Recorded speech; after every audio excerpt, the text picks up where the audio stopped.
दोस्तों आज हम इस वीडियो में इंसर्ट टैब के अंदर यहाँ पे टेबल का ऑप्शन है, इसके बारे में हम डिटेल में जानकारी लेने वाले हैं, जिसमें हम जानेंगे कि कैसे हम हमारे डेटा को इस तरह से टेबल में कन्वर्ट कर सकते हैं। फिर हम जानेंगे कि एक्सेल में डेटा को कब और क्यों टेबल में कन्वर्ट करना चाहिए। फिर दोस्तों जब हम डेटा को टेबल में कन्वर्ट कर लेते हैं उसके बाद में यहाँ पे टेबल डिजाइन का एक पूरा टैब आ जाता है, जिसमें यहाँ पे अलग अलग कई सारे विकल्प है। दोस्तों ये सभी विकल्प के बारे में हम जानेंगे। और फिर दोस्तों यहाँ पे डेटा को टेबल में कन्वर्ट करने के बाद हर एक कॉलम के ऊपर यहाँ पे एक इस तरह का बटन आ जाता है, जिसको फिल्टर बटन कहते हैं। तो इस फिल्टर बटन में यहाँ पे अलग अलग कई सारे विकल्प है, तो ये सभी विकल्प के बारे में हम जानेंगे। और दोस्तों आखिर में एक बहुत ही बढ़िया ट्रिक सीखेंगे, जिसमें हम जानेंगे कि कैसे बिना कॉपी किए हम टेबल का डेटा जहाँ चाहे वहाँ ला सकते हैं। और इसका एक बहुत ही बढ़िया फायदा है कि जब हम टेबल में कोई भी डेटा में चेंजेस करते हैं तो वो चेंजेस अपने आप दूसरी जगह जहां हमने डेटा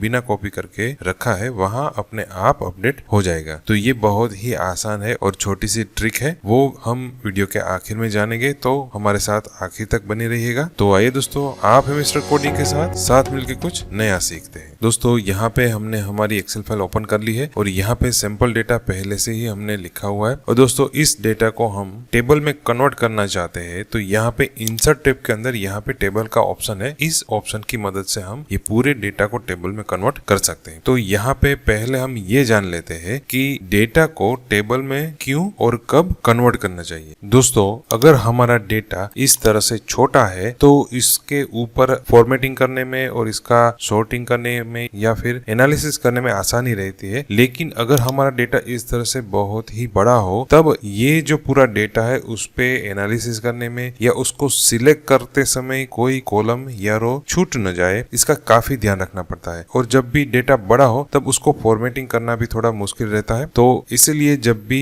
एक्सेल में कोई भी डेटा जिसको हमें आसानी से मैनेज करना हो तब हमें डेटा को टेबल में कन्वर्ट करना चाहिए। और दोस्तों डेटा को टेबल में कन्वर्ट करने के बहुत ही बड़े फायदे हैं, जैसे कि हम पूरे डेटा को एक ही क्लिक में फॉर्मेटिंग कर सकते हैं। पूरे डेटा को हम बहुत ही आसानी से पाइवट टेबल में भी कन्वर्ट कर सकते हैं। और जब भी टेबल की कोई कॉलम हो जिसके साथ हमें काम करना है तो उस कॉलम की रेंज को जाने बिना स्ट्रक्चर्ड रेफरेंस की मदद से हम पूरी कॉलम का डेटा है उसका इस्तेमाल कर सकते हैं। तो दोस्तों ये स्ट्रक्चर्ड रेफरेंसेस क्या होते हैं और उसको यूज कैसे करना है वो हम वीडियो के आखिर में जानेंगे। तो इस वीडियो में हमारे साथ आखिर तक बने रहिएगा। अब दोस्तों ये जो पूरा डेटा है उसको हमें टेबल में कन्वर्ट करना है, तो कैसे करेंगे। पहले तो दोस्तों हमें ये पूरे डेटा को सिलेक्ट करना है। दोस्तों एक्सेल में कोई भी डेटा हो उसको सिलेक्ट कैसे करते हैं वो आपको पता ही होगा, क्योंकि इस वीडियो ट्यूटोरियल में दोस्तों हम वीडियो पार्ट नंबर 1 से सभी बातें सभी ऑप्शन स्टेप बाय स्टेप सीख रहे हैं। इसलिए हमने पहले भी बताया है और इस वीडियो में भी बता रहे हैं कि अगर आप एक्सेल में एक्सपर्ट बनना चाहते हैं तो हमारे सभी वीडियो को स्टेप बाय स्टेप देखिएगा, क्योंकि हमारे सभी वीडियो एक दूसरे पे आधारित होते हैं। तो यहाँ पे हमें पूरी टेबल को सिलेक्ट करना है, तो कैसे करेंगे। हम हमारा सिलेक्शन जहाँ पे डेटा लिखा हुआ है वहां पे कोई भी एक सेल में रखेंगे और कीबोर्ड में से कंट्रोल ए शॉर्टकट की कंट्रोल ए प्रेस करेंगे। तो देखिए दोस्तों पूरा डेटा सिलेक्ट हो गया। तो ये पहला तरीका था डेटा को सिलेक्ट करने का। दूसरा तरीका कौन सा है दोस्तों, हमारा जो सिलेक्शन है वो हम पहले सेल में रखेंगे और फिर कंट्रोल और शिफ्ट की को प्रेस करके रखेंगे और फिर राइट साइड एरो की को हम प्रेस करेंगे। तो ये सभी हेडिंग सिलेक्ट हो गए और फिर हम कंट्रोल और शिफ्ट की को प्रेस करके ही रखेंगे और डाउन एरो की हम प्रेस करेंगे। तो देखिए दोस्तों पूरा डेटा है वो हमारा सिलेक्ट हो गया। अब इस डेटा को हम टेबल में कन्वर्ट करना चाहते हैं तो इंसर्ट टैब के अंदर यहाँ पे टेबल का ऑप्शन है, उस पे हम क्लिक करेंगे। तो देखिए दोस्तों यहाँ पे एक छोटा सा विंडो ओपन हो गया, जिसमें यहाँ पे हमारा जो डेटा है एक्सेल में पड़ा है उसकी रेंज यहाँ पे दी हुई है। और ये जो डेटा हमने सिलेक्ट किया है उसके सभी कॉलम में हमने पहले से ही हेडिंग दिए हुए है। तो यहाँ पे इस ऑप्शन का क्या मतलब है, अगर हमारे डेटा में हेडिंग है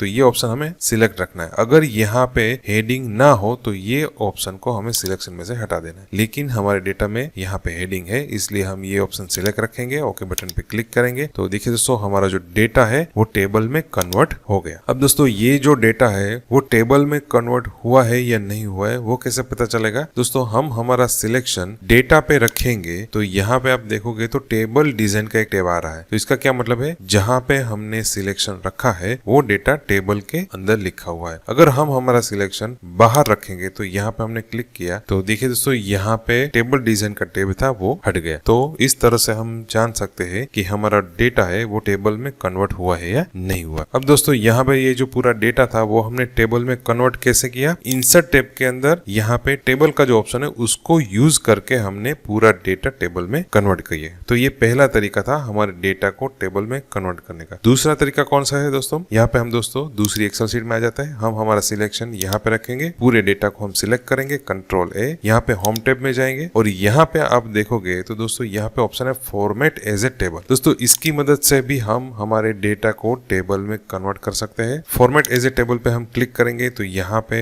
डेटा को टेबल में कन्वर्ट करने के लिए किस तरह का फॉर्मेट चाहिए वो यहाँ पे सिलेक्ट करना पड़ेगा। तो यहाँ पे हम कोई भी एक फॉर्मेट पे क्लिक करेंगे तो यहाँ पे देखिए दोस्तों पहले जैसा ही यहाँ पे छोटा सा विंडो आ गया, यहाँ पे हमारे डेटा की रेंज आ गई और यहाँ पे हमारे डेटा में अगर हेडिंग दिया हुआ है, हेडर दिए हुए है तो ये ऑप्शन सिलेक्ट रखना है, अगर हेडिंग नहीं दिए तो ये ऑप्शन सिलेक्ट नहीं रखना है। लेकिन हमारे डेटा में हेडिंग है इसलिए हम यहाँ पे ये ऑप्शन सिलेक्ट रखेंगे, ओके बटन पे क्लिक करेंगे तो देखिए दोस्तों हमारा जो पूरा डेटा है वो टेबल में कन्वर्ट हो गया और यहाँ पे फिर से टेबल डिजाइन का टैब आ रहा है। तो इस तरह से दोस्तों यहाँ पे दो अलग अलग जगह पे टेबल क्रिएट करने के ऑप्शन दिए हुए। इंसर्ट टैब के अंदर यहाँ पे ऑप्शन है टेबल का और होम टैब के अंदर यहाँ पे भी ऑप्शन है फॉर्मेट एज ए टेबल का। तो ये दोनों ऑप्शन में से कोई भी ऑप्शन का यूज करके आप डेटा को टेबल में कन्वर्ट कर सकते हैं। दोस्तों दोनों ऑप्शन एक ही है लेकिन यहाँ पे अलग अलग जगह पे दिए हुए हैं। अब दोस्तों अगर आप हमारे एक्सेल के इस वीडियो ट्यूटोरियल को स्टेप बाय स्टेप देख रहे हो तो आपको पता होगा कि वीडियो पार्ट नंबर 21 में हमने फॉर्मेट एज ए टेबल का जो ये ऑप्शन है बहुत ही डिटेल में सिखाया है। तो यहाँ पे फॉर्मेट एज ए टेबल और इंसर्ट टैब के अंदर यहाँ पे जो टेबल का ऑप्शन है वो एक ही है, इसलिए आपको क्या करना है, आपको वीडियो पार्ट नंबर 21, 22, 23, 24 और 25 ये 5 वीडियो को आपको देख लेना है जिसमें हमने टेबल बहुत ही डिटेल में सिखाया है। दोस्तों यहाँ पर जब हमने टेबल इंसर्ट किया तो यहाँ पे ये ड्रॉप डाउन बटन आ रहा है जिसको फिल्टर बटन भी कहते हैं। तो इस पे हम क्लिक करेंगे तो यहाँ पे अलग अलग कई सारे ये सभी ऑप्शन है। दोस्तों यहाँ पे आने वाले सभी ऑप्शन, हर एक ऑप्शन यहाँ पे आप देखोगे तो कई सारे ऑप्शन है। तो ये सभी ऑप्शन को हमने वीडियो पार्ट नंबर 21 में बहुत ही डिटेल में सीखा है। तो ये सभी ऑप्शन जानने के लिए वीडियो पार्ट नंबर 21 से स्टेप बाय स्टेप सभी वीडियो जरूर से देखिएगा। फिर दोस्तों जब हमने यहाँ पे टेबल इंसर्ट किया तो यहाँ पे टेबल डिजाइन का एक टैब आ गया जिसमें यहाँ पे अलग अलग कई सारे ऑप्शन दिए हैं। दोस्तों ये सभी ऑप्शन में से ये जो सभी ऑप्शन है वो हमने वीडियो पार्ट नंबर 22 में बहुत ही डिटेल में सीखे थे। और दोस्तों जब हम वीडियो पार्ट नंबर 22 सीख रहे थे तब हमने वहां पे बताया था कि ये जो ऑप्शन है समराइज्ड विद पाइवट टेबल, ये ऑप्शन हम कब सीखेंगे, जब हम पाइवट टेबल पूरा सीख लेंगे उसके बाद हम ये ऑप्शन को सीख लेंगे। तो दोस्तों यहाँ तक हमने पूरा पाइवट टेबल बहुत ही डिटेल में सीख लिया है। दोस्तों वीडियो पार्ट नंबर 51 से वीडियो पार्ट नंबर 108 तक सभी वीडियो पाइवट टेबल पे आधारित है और इसका अलग से प्लेलिस्ट भी हमने हमारी यूट्यूब चैनल पे रखा हुआ है। तो अगर आप पूरा पाइवट टेबल डिटेल में सीखना चाहते हो और सही में उस पाइवट टेबल के एक्सपर्ट बनना चाहते हैं तो ये प्लेलिस्ट के सभी वीडियो स्टेप बाय स्टेप जरूर से देखिएगा। तो दोस्तों हमारा दावा है कि हमने जिस तरह से जितना डिटेल में हर एक ऑप्शन को सिखाया है उतना डिटेल में वो सभी ऑप्शन को यूट्यूब पे अब तक किसी ने नहीं सिखाया है। दोस्तों सिर्फ पाइवट टेबल के ही हमने 50 से ज्यादा वीडियो बना के रखे हुए, तो इससे आप अंदाजा भी लगा सकते हैं कि हम एक्सेल में कितना डिटेल में ट्यूटोरियल बना रहे हैं। तो ये ऑप्शन का क्या यूज है, हमारा जो टेबल है उसके आधार पे पाइवट टेबल क्रिएट करना हो तब ये ऑप्शन का हम यूज कर सकते हैं। दोस्तों यहाँ पे ये जो हमारा पूरा टेबल है उसमें से हमें पाइवट टेबल तैयार करना है तो हमें क्या करना है, टेबल में कोई भी एक सेल पे आपको अपना सिलेक्शन रखना है और यहाँ पे समराइज विद पाइवट टेबल पे हम क्लिक करेंगे तो देखिए दोस्तों ये विंडो ओपन हो गया। अगर आप पाइवट टेबल के बारे में जानते हैं तो आपको ये विंडो के सभी ऑप्शन के बारे में भी पता होगा, अगर नहीं पता तो वीडियो पार्ट नंबर 51 से सभी वीडियो स्टेप बाय स्टेप देखिएगा। अब दोस्तों हम यही एक्सेल शीट में पाइवट टेबल तैयार करना चाहते हैं इसलिए हम ये ऑप्शन सिलेक्ट करेंगे, ये सेल सिलेक्ट करेंगे, ओके बटन पे क्लिक करेंगे तो देखिए दोस्तों यहाँ पे पाइवट टेबल आ गया और यहाँ पे हमारे जो टेबल में जितने भी फील्ड है वो सभी फील्ड का लिस्ट यहाँ पे आ रहा है और ये फील्ड की मदद से हम पाइवट टेबल में हमारी जरूरियात के हिसाब से डेटा डिस्प्ले कर सकते हैं। दोस्तों यहाँ से आगे बढ़ने से पहले एक बहुत ही जरूरी बात, दोस्तों इस तरह के डिटेल में वीडियो ट्यूटोरियल बनाने के लिए हम बहुत ही मेहनत करते हैं, तो हम ऐसी ही मेहनत करते रहे इसलिए हमें आपके सपोर्ट की जरूरत है। तो आप हमारे सभी वीडियो को लाइक करके और और सभी वीडियो को अपने दोस्तों के साथ शेयर करके हमें सपोर्ट कर सकते हैं। और दोस्तों अगर आप हमारे चैनल पर नए हो तो इस चैनल को सब्सक्राइब भी कर दीजिए ताकि जब भी नया वीडियो अपलोड हो तो उसका नोटिफिकेशन आपको मिलता रहे। और दोस्तों हमारी व्हाट्सएप और टेलीग्राम पर चैनल भी है जिसके माध्यम से आप हमसे जुड़ सकते हैं, जिसकी लिंक वीडियो के डिस्क्रिप्शन में हमने दे दी है। तो अब दोस्तों यहाँ पे टेबल डिजाइन के अंदर ये ऑप्शन भी हमने सीख लिया। अब दोस्तों यहाँ पे टेबल डिजाइन टैब के अंदर ये जो सभी ऑप्शन है वो हमने वीडियो पार्ट नंबर 23 में डिटेल में सीख लिया, इसलिए यहाँ पे फिर से वो रिपीट नहीं कर रहे। ये सभी ऑप्शन के लिए वीडियो पार्ट नंबर 23 जरूर से देख लीजिए। दोस्तों इस वीडियो में जितने भी वीडियो पार्ट नंबर के हमने रेफरेंस दिए है वो सभी वीडियो की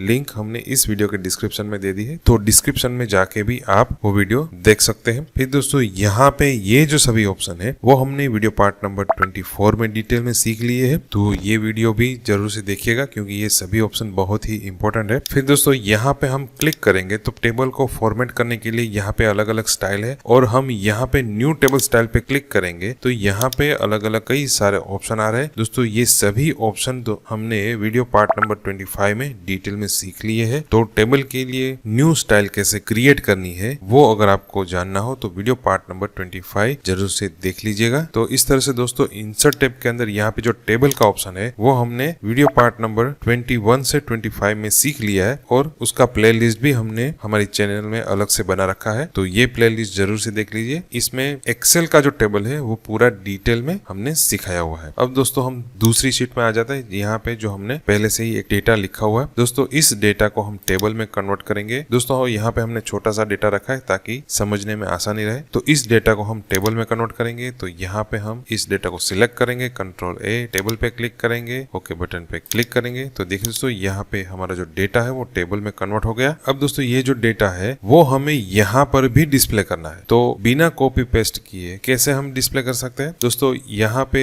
ये जो डेटा हमने टेबल में कन्वर्ट किया तो यहाँ पे टेबल डिजाइन का एक टैब आ गया, इस पे हम क्लिक करेंगे तो यहाँ पे पहला ऑप्शन है टेबल नेम। अभी के लिए इस टेबल का नाम क्या है, टेबल 5, तो इसको हम कुछ और नाम दे देते हैं। तो यहाँ पे हम टेबल 5 है उसको सिलेक्ट करके डिलीट कर देंगे और यहाँ पे हम नाम दे देते हैं TBL सेल्स और एंटर की प्रेस करेंगे तो यहाँ पे क्या हुआ, इस टेबल का नाम अब TBL सेल्स हो गया। अब ये जो टेबल है उसका डेटा यहाँ पर भी आना चाहिए, ऐसा हमें करना है। तो हम क्या करेंगे, जहां पर डेटा आपको लाना है वहां पे जाके आपको एक क्लिक करना है, मतलब कि वो सेल सिलेक्ट कर लेना है, फिर आपको इक्वल टू का साइन करना है और यहाँ पे जो हमने टेबल का नाम दिया था वो टेबल का नाम यहाँ पे आपको लिखना है। तो हमने नाम दिया था TBL सेल्स, फिर आपको एंटर की प्रेस करना है। जैसे ही आप एंटर की प्रेस करोगे तो देखिए दोस्तों यहाँ पे जो डेटा डिस्प्ले हो रहा है वो डेटा अपने आप यहाँ पे आ गया। अगर हम यहाँ पे डेटा में कोई भी चेंजेस करेंगे तो वो चेंजेस यहाँ पे अपने आप अपडेट हो जाएंगे। यहाँ पे हम कर देंगे 0 और एंटर की प्रेस करेंगे तो देखिए दोस्तों यहाँ पर भी डेटा अपने आप अपडेट हो गया। तो ये हमने कैसे किया, फिर से दोस्तों हम इसको सिलेक्ट करके डिलीट कर देते हैं। यहाँ पे हम हमारा सिलेक्शन रखेंगे, इक्वल टू का सिंबल करेंगे और यहाँ पे सिर्फ हम टेबल का नाम लिखेंगे। टेबल का नाम जो हमने यहाँ पे दिया था वो, तो टेबल का नाम क्या था, TBL सेल्स और एंटर की प्रेस करेंगे तो देखिए दोस्तों हमारा डेटा है वो यहाँ पे डिस्प्ले हो रहा है। फिर से दोस्तों हम इसको सिलेक्ट करके डिलीट कर देंगे। अब दोस्तों यहाँ पे हमें सिर्फ ये जो सेल्स 2024 है उसका ही डेटा हमें यहाँ पे डिस्प्ले करना है। तो वो कैसे करेंगे, उसके लिए दोस्तों हम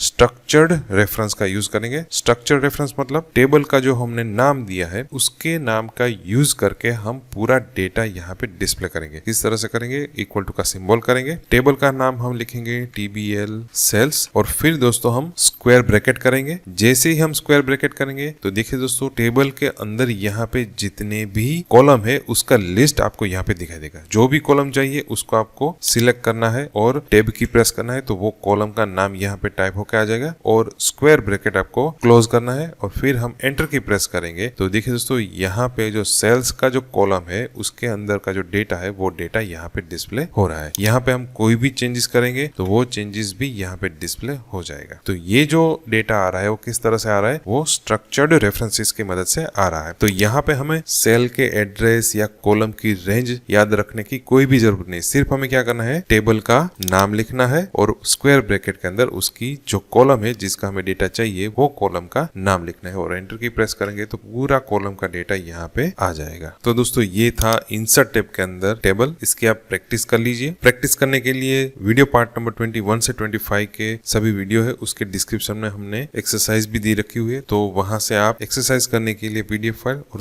सैंपल डेटा के लिए एक्सेल फाइल दोनों आप डाउनलोड कर सकते हो। तो इसकी प्रैक्टिस जरूर से कीजिएगा। नेक्स्ट वीडियो में दोस्तों पिक्चर का जो ऑप्शन है उसके बारे में हम डिटेल में सीखेंगे। बहुत ही आसान सा लेकिन बहुत ही इंपॉर्टेंट ऑप्शन है जो हम नेक्स्ट वीडियो में सीखेंगे। तो मिलते हैं दोस्तों नेक्स्ट वीडियो में। बहुत बहुत धन्यवाद। Thank you.